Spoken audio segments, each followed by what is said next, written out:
Camarades peuple d'Afrique, peuple de l'Iptako Gourmand, mes chers frères et sœurs. Ah non, comme on pouvait s'y attendre, le capitaine Ibé répond à Emmanuel Macron. Ah non, c'est dosé. C'est dosé, frère. C'est-à-dire que il rentre en profondeur. Ce que le président Tchani n'a pas dit là. Frère, Ibé est en train de tout décortiquer. Ah non, c'est fort. C'est fort. Chers camarades d'Afrique, on écoute et on va décortiquer. Ça, là, il faut qu'on décortique ça. On est parti. Quand je prends dernièrement les propos de Emmanuel Macron sur l'Afrique, eh bien, tout Africain conscient devrait donc comprendre très vite tout ce qu'il a pu nous dire et qu'est-ce que ça signifie. Le général Tchani a dit il n'y a pas longtemps du changement donc de tactique ou de stratégie des forces françaises en Afrique. Et je pense qu'il est venu le confirmer. Il s'agit de dissoudre et de garder un dispositif socle. Et Emmanuel Macron l'a si bien dit qu'on ne peut que le remercier pour cette sincérité. Même si certains ont voulu mettre la poudre aux yeux de leur population, mais la réalité finit par rattraper aussi. Ils ne partiront pas de certains pays. Ils ont juste dissous le dispositif. Vous ne les verrez plus dans des bases, mais dans les ambassades, ils seront là. Ils vont constituer des sociétés de sécurité pour sécuriser leurs sociétés qui existent dans ces pays-là. Mais les soldats seront là.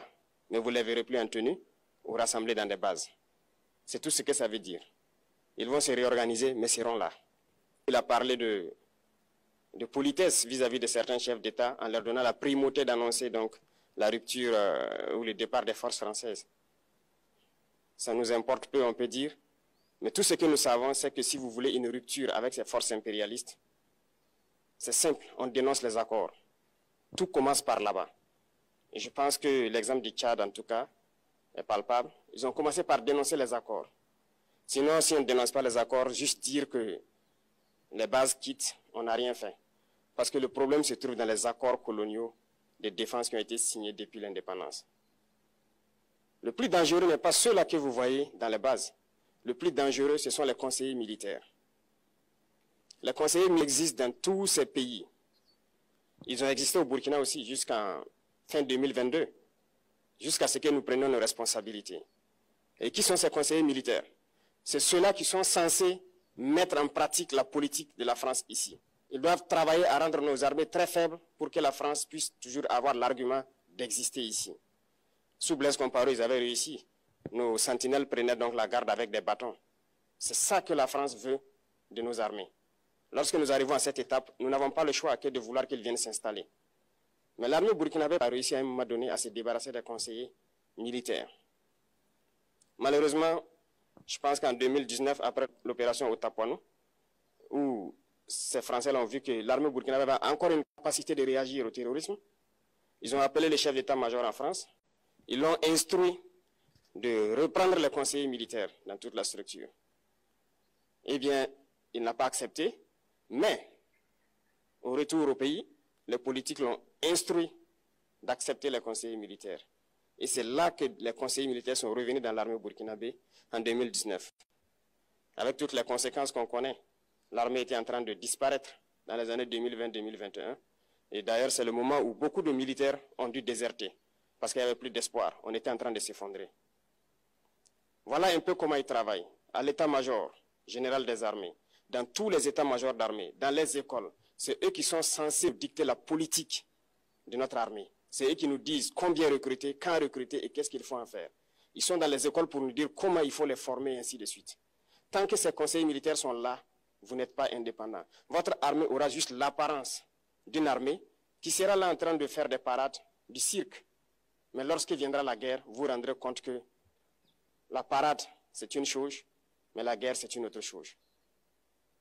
Il faut rompre les accords. C'est la seule façon d'avoir une armée indépendante et se construire, être fort.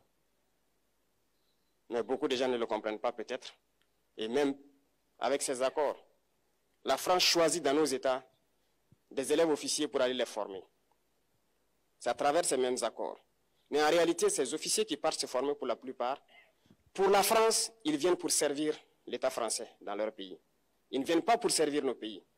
Ils les forment pour qu'ils viennent servir les intérêts de l'État français. J'en veux pour preuve. Lorsque nous nous sommes révoltés, beaucoup d'officiers qui ont été formés en France ont été immédiatement contactés pour leur dire que c'est le moment de se mettre en action parce que vous avez été formés pour ça, pour servir les intérêts de la France. La plupart de ces officiers nous ont rendu compte, nous avons pris acte et nous continuons de suivre. Lorsque un officier formé en France arrive dans son pays et par malheur meurt soit par accident ou bien sur le champ de bataille, en France, il y a une nuit d'hommage aux morts dans l'armée, comme partout ailleurs. À la nuit d'hommage aux morts, on cite le nom de l'officier en question et on dit « mort pour la France ». Il ne le forme pas pour servir son pays, il le forme pour servir leur État. Et dans beaucoup d'États africains, il y en a plein de ces officiers. Combien sont patriotes, Dieu le sait. C'est une leçon que Emmanuel Macron a donnée encore aux chefs d'État africains, de se rattraper et de pouvoir vraiment mener cette lutte contre l'impérialisme. Mais en plus de ça, il a aussi insulté tous les Africains dans ses propos. Il y a une partie qui a retenu mon attention, là où il parlait d'ingratitude, et que l'ingratitude est une maladie non transmissible aux humains. Lui, il est humain, notre ingratitude n'est pas transmissible à lui. Voilà comment ce monsieur voit l'Afrique, voit les Africains. Nous ne sommes pas des humains à ses yeux. Peut-être que c'est lui qui n'est pas humain, il ne se met pas dans la classe des humains. Mais s'il y a bien un ingrat, c'est bien lui. Je pense que s'il n'est pas athée et qu'il prie, à chaque matin qu'il se réveille et qu'il prie, il devrait aussi prier les Africains.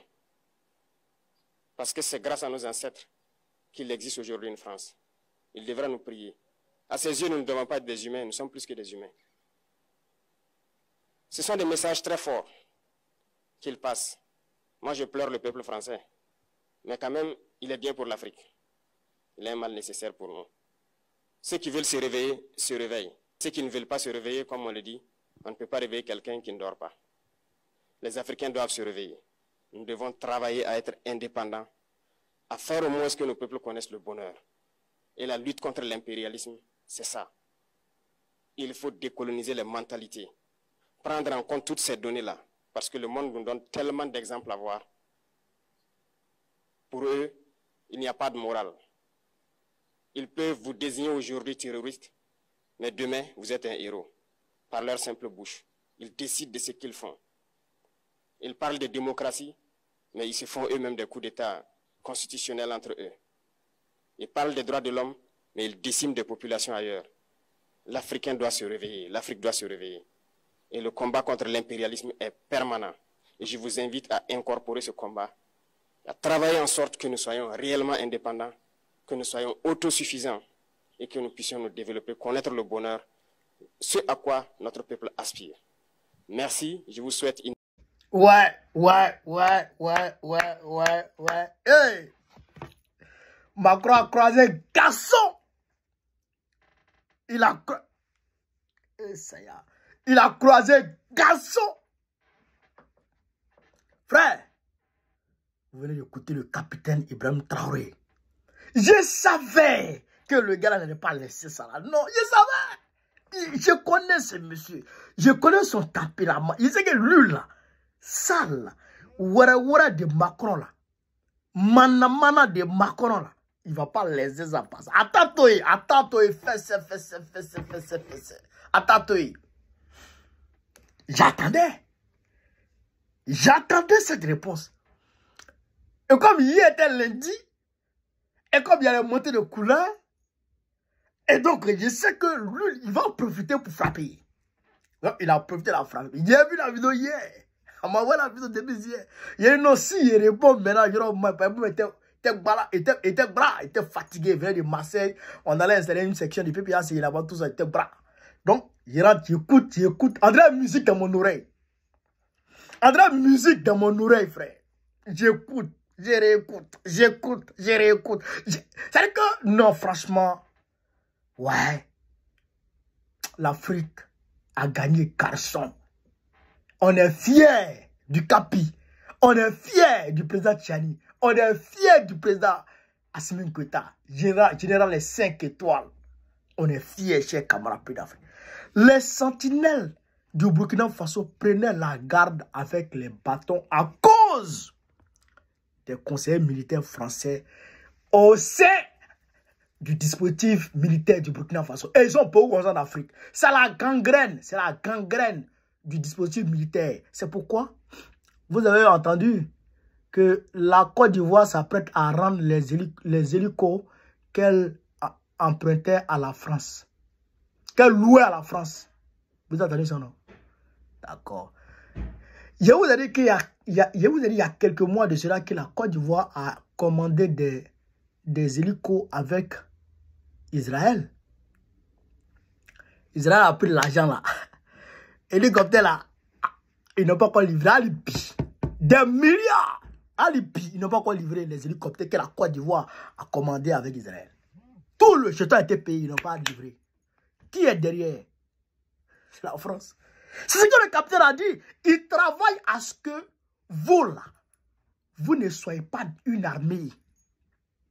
Mais imagine, les sentinelles, quand il y a des sentinelles là, ceux qui montent la garde, quand il y a une troupe comme ça, quand vous êtes peut-être campé quelque part, hein, ceux qui doivent guetter pour surveiller, pour voir si l'ennemi arrive ou pas là, eux, ils prennent la garde avec des bâtons.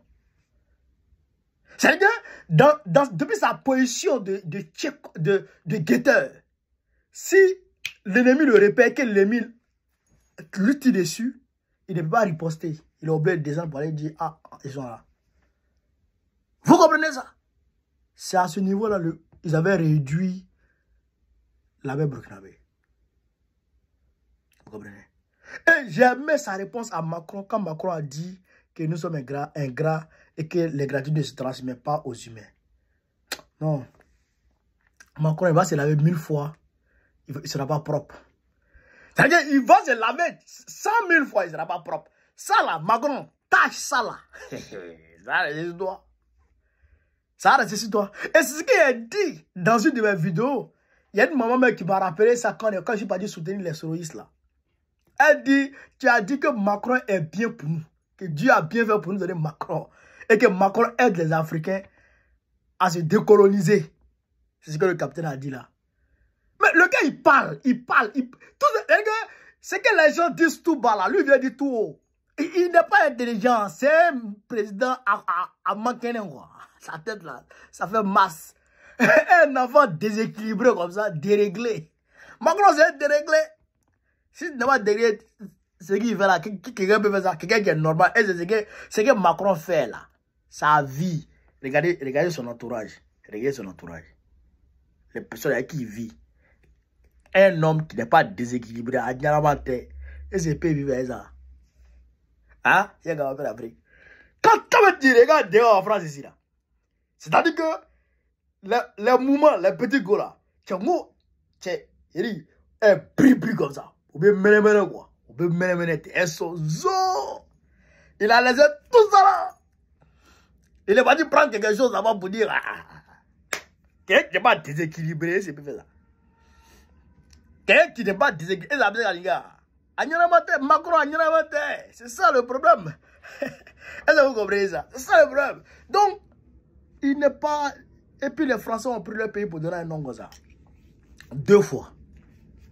Quand même. Par exemple, son deuxième mandat là, c'est parce que il a partagé l'argent aux Français ici. Il a partagé l'argent ici. Il allait prendre 600 milliards d'euros de dette pour une bataille Covid. Il a bataille.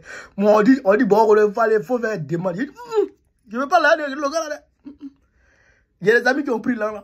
Mais après, il les a traqués.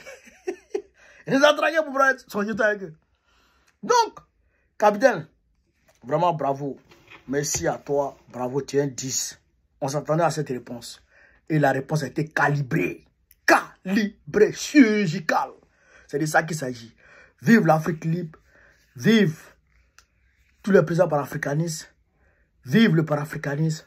Gbagbo, président de la Côte d'Ivoire, en octobre prochain. C'est de ça qu'il s'agit. On est ensemble.